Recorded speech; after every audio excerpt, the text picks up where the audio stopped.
right, everyone. Good morning. Good morning, and welcome to Amir's podcast. I'm your host, Amir Artabilly. Today, I'm sitting down with a very dear friend of mine, someone that I deeply respect and love as a friend. We've been together, 10 years now? 10. Almost 10 years. I know. I have a lady whose life journey it's a novel, but I'll let her to explain that to you guys. And Miss Kelly O'Hearn. Yes, Thanks for being here, my friend. always. I know you're an author. You've done 2 books. You're working on the 3rd one. Mm-hmm. Is that right?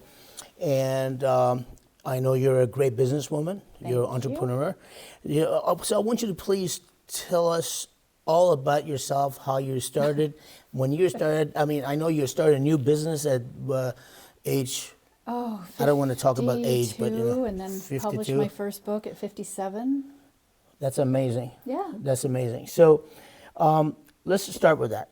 Sure. I know I've known you for 10 years. We work together, we train together and everything. We talk about business. And as a matter of fact, I learn more from you than you ever learn from me. I come and always, I don't think so. I always ask about your opinion about business decisions I want to make and the things I want to do. And I do respect your opinion. Thank you for being here. Thanks for joining me. And go ahead and tell us about your wonderful business. And I have a lot of questions, but I want you to start so the audience and listeners could know what you do. Well, first of all, thank you for having me, and thank you for that lovely introduction. I'm rather overwhelmed. No, I'm being honest. So as you probably remember, because when we first met, I was just coming out of a very difficult chapter of my life. You know, I had healed myself from a really scary health journey, and in the course of that experience, I realized that my marriage was over. And then I found out my father was dying. So all of those very destabilizing factors led me very much into what people now call, one thing they say is the dark night of the soul experience. And we go through them often in life, but this one was my most significant one. So in the course of that healing process, I discovered the tarot. And as you said, I'm a businesswoman. I was raised in a business household. You know, you don't do tarot where I'm from. It just wasn't part of the lexicon. It wasn't part of the culture. But I found this to be a lovely kind of distraction as things in my life fell apart and then started to rebuild. And lo and behold, because when we first met, I wasn't doing tarot. No. I didn't even tell you that I knew that, like, I had been studying. And again, it's such a mixed feeling also in society because people don't know how to take that. You know, Exactly. They become very skeptical. I mean, I know I was until you taught me and Yeah. explained to me what it was. No, and that's why I kept it a secret, because I was embarrassed. You know, I was so scared of judgment. I was scared of skepticism. I was scared of ridicule, especially from the people in my world. But I really decided one day to share it with someone. I had kept it a secret for about 3 years. And, you know, long story short, it turns out I was really good at it. And I was just doing it for fun for people, you know, because it's kind of a parlor trick, right? You know, but it really isn't. It is a language. It's a divination tool. And I really developed a skill. You know, like what do we do? We work on my physical vessel. You make sure I am in physically strong, healthy shape. And if I want a nice bicep, you make me pick up the dumbbell and I have to do the curl. Mm-hmm. I exercised my intuitive muscle for 5-6 years before I told anybody. And I got so good at it that I started a business. And in 2018, I opened my business. And you're booked. I mean, I can't believe it. I know. Jesus. I mean, it's like, you have clients from all over the world. All over the world. Every continent except Antarctica. I'm booked about 3 weeks in advance. I think we should open an office there too. I know, if anyone knows a scientist or like, you know, anyone down there. But yeah, and it grew organically. It grew purely through word of mouth. I want to ask you a question. It might sound ignorant, and please excuse my ignorance, I should say. You said that is something that you train yourself to do. Correct. Does this skill have anything to do with intuition? Is something that you need to have in you? The ability is a hidden secret or power that you have to have, or anyone could learn how to do that? I mean, for me, it's kind of like, I think it's some kind of a spiritual thing as well. So it's not like, is it, am I wrong? Or well, explain. It's very different. So first of all, every person that is walking on planet Earth at the moment and has ever walked is intuitive and can do exactly what I do. They just might not know it themselves that they are intuitive. Correct. So think about what we are as humans. We're physical, we're mental, and that's primarily where we spend our life. We need our body to move through it, and everything is filtered through the mind. We're emotional, and then we're intuitive, or spiritual, or energetic. I call it energetic. Spirituality is a little bit different to me because spirituality still leans a little bit more toward faith, a belief and trust in some sort of divine entity. Energy is a little less of that. There's no connection? No, they're the same thing. Well, for example, I'm not a religious person, as you know. I mean, But you're spiritual. But I'm a spiritual. Yes. So that helps me a lot in my business. Yeah, I'm very spiritual. So I can make, I can relate to my students in a spiritual way without having to practice any religion. So anyway, I don't want to change the subject, but I want to go ahead and. Yeah, no. So to answer your question, everybody could do this. If you want a keen mind, you study, you're disciplined, you do memorization, you read a lot, you research, you go back, you repeat. If you want a keen intuition, you have to figure out what is that for you. Tarot is just one of many different tools that are available to us as human beings to train our intuitive muscle. But do you tell people through tarot what the future is? No. It's not about reading. It's not like about reading minds. I mean, again, excuse my ignorance. Yes. I want to learn. I want people who are going to ask this question. These are great questions. So. Okay. So as I say to every client when they come to work with me for the first time, I am not a fortune teller, and I don't believe in predicting the future. There's free will. Things happen in life that are unexpected. I don't believe in it. Plus, I don't think it's helpful. I cannot read your mind. Thank God. I don't want to read anybody's mind. Can you imagine? Can you? I can't. I would be horrified if someone could read mine. It's a shit show. I like that. So, I mean, all of our minds are very busy. Yeah. But my job is to help people understand where their vibration and frequency is, the energy they are emitting out into the field of life is in relation to the life they're living. Because we are responsible for the results we are seeing in our life. We want to blame it on him, we want to blame it on her, we want to blame it on her job, we want to blame it on our boss, we want to blame it on our illness. It's our responsibility. So when you understand what vibration you're sending out, what frequency you're sending out, you all of a sudden can really feel much more empowered to shift that and then see the results in your life shift. But now, like I said, it's not uniquely only that, but it's a huge impact. And when, for instance, let's just take a client. A lot of people come to me because they are seeking money. When will I make my money? Where am I going to make my money? How is my success going to come? I love desires and I love goals, but that very question, when will I make my money? Where is it coming from? What vibration does that put out into the field? That you don't have it now. That's a state of lack. That's a vibration of lack. You cannot get to the money from that place, because the only thing life will say to you is, oh, we want it. That means we don't have it.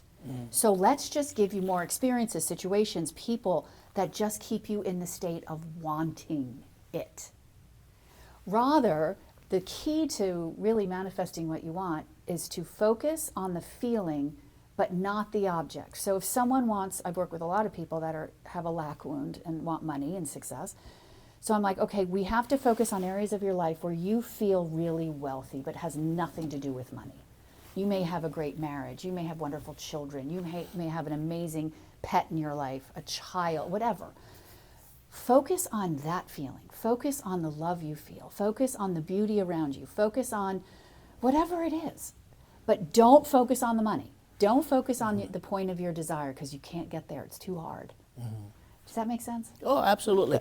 To me, almost, again, for a lack of a better, explanation, it's almost like a therapy, going through your sessions. Yeah, it has great therapeutic because some of the overlap. components are energy, positive thinking, and belief. Yep. Is that right? Correct. But these are important, elements. Yeah, And just like every discipline doesn't have just one lane. Like you train me, but you also, through training my physical vessel, you help my mind, you keep it sharper, you keep my mood better, and it affects my energy and my emotional body. So there's a ripple and a trickle down effect to all the other elements of me. I don't work therapy and therapeutic models, psychology, psychiatry, beautiful models. They primarily start with the filter of the mind, which is very much based on your past. And let's heal that and move forward. Again, great, and then that has an effect on you emotionally and energetically. Where I come from, I don't care what's happened to you in the past. I care because I'm a compassionate person, so I want to hear your story. But it has absolutely no bearing on what we're about to go through together. I am here to take you from this moment forward. And what happened doesn't exist anymore to me. I know you have a lot of repeated customers, clients. Huge. Most of your clients, I don't like to call them customers, clients. Yeah. Most of your clients are repeated clients. So when they talk with you, it's a two-way conversation. Is that right? Yes. It's not just you talking to them. They go back and forth. They tell you about themselves. You talk to them. Sometimes. And okay. Yeah, I mean, obviously with the repeat clients, yes, because I've worked with some people I've worked with for years, but I also get a great deal of new clients. Like this week was all new clients, and some people don't want to share their story. It's kind of a bit of a test. Like, let's see what this experience is. Does it help you when they share the stories? It doesn't matter to me because, again, but it helps because then I can speak to their life. Remember, I can't read your mind, so I don't know your memories. I don't know the people in your life or anything like that. But it doesn't change my capacity to be able to tell you energetically where you are, what frequency and vibration you're emitting. And I do my best to put language and framework to it in a broad sense. I give different scenarios where this may be playing out. But normally once, after 10, 20 minutes of someone who's reluctant to share, either they come in as a skeptic, which is totally fine. I love a good, healthy skeptic mind. Or they just are a little uncomfortable. The resonance that they feel and the fact that I'm speaking really to them and their life kind of makes them comfortable to share. My philosophy in martial arts. I want to maybe hear me out first and tell me if there's any relations, and do you think do we share any kind of type of values between what you do and what I do? The principles of martial arts is mind, body, and spirit. These three elements are absolutely necessary for someone to become a good martial artist or become what we call a complete martial artist. Do you believe what we do has anything to do, or does it help, or any kind of a relationship between what we do and what you believe in and what you do? What martial artists do and what I do? 100%. Okay. Yeah. Could you explain that a little more in details? Well, again, martial art is, it's more than just physical fitness. Absolutely. Martial art is a state of being. And there's a process that happens. Because you start really solely in the body, learning the moves, getting your muscles attuned to that type of movement. I like your form. Do that again. Yeah, well, you're my teacher. You taught me well. I got a great jab. But so you start there, right? And then you ascend a little bit more into the mind. And your mind really gets involved. And you really get into that zone and you find that sweet spot. And a lot of people just stay there. But the greats ascend up into their energy, into their soul, into their true self, whatever you want to call it. It's all the same to me. So when the greats can get to there, and you know the difference, when you're watching someone who's stopped in their mind, and they're beautiful to watch, but when you're in the presence of someone that's in their energy and they're doing their martial arts. It's like a dance. It's gorgeous. So it's very much the same thing. I start in energy and I move that in the opposite direction. Speaking of energy, I heard about something that is called body talk. Have you heard of that? Yes, body talk is the gift of an intuitive being able to read the actual body. Is that real? Do you think that works? I know it's real.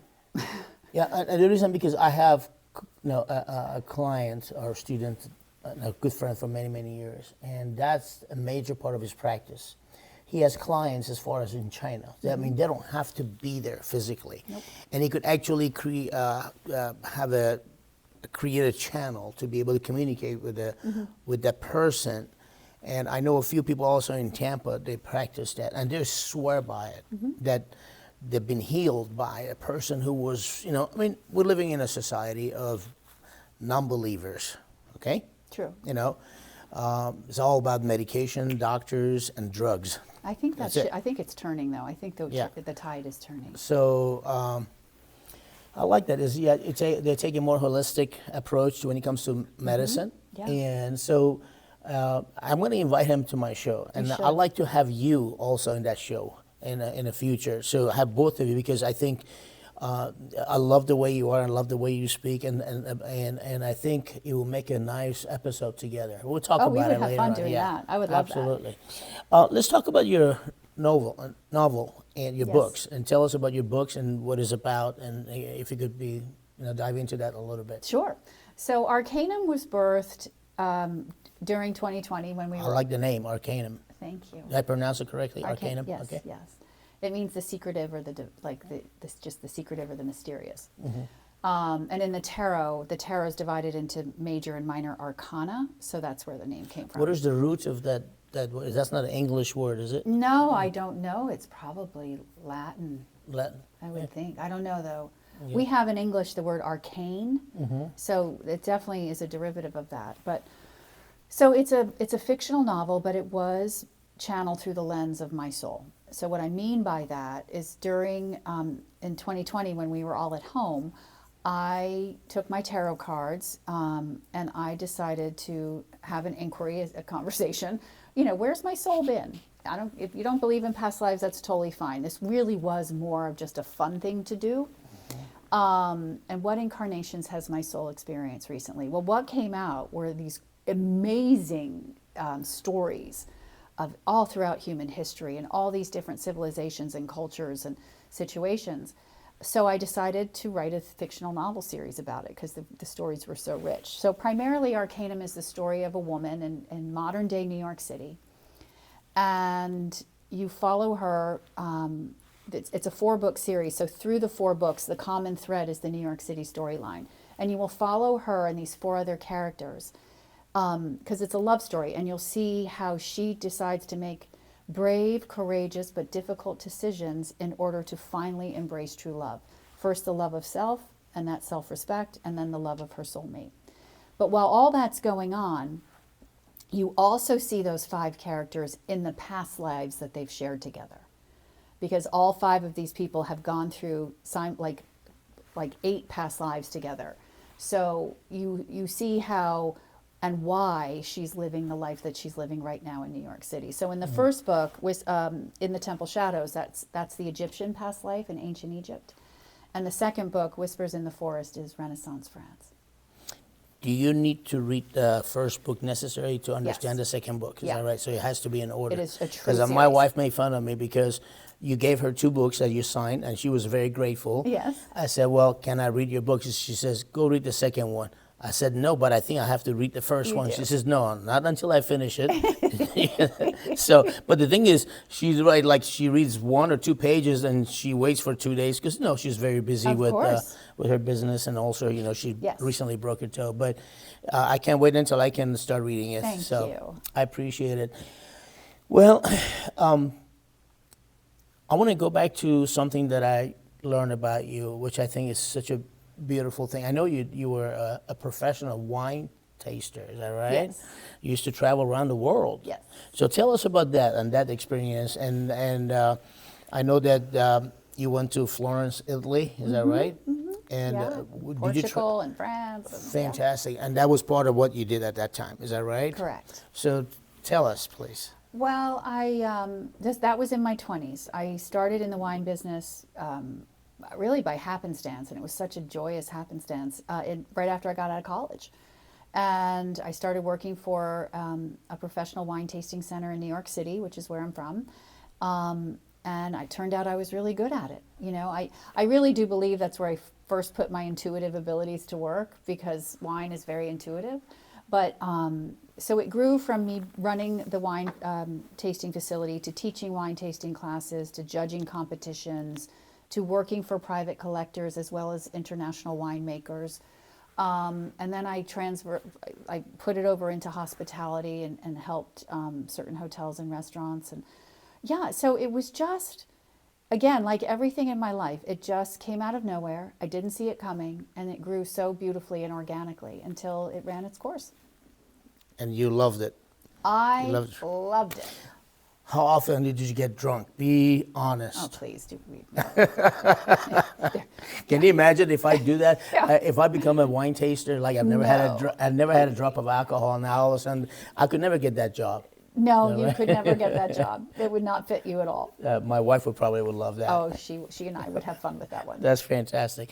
Well, my friend, I never get tired of this conversation. I really enjoy it, and I think that's why I think we should do more episodes if you have time. I know you travel a Yes. lot and between your business, and I want you to take a few minutes in being the fact that we live in and again, I don't mean no disrespect, but unfortunately, it's a reality that we live in a male-dominant society.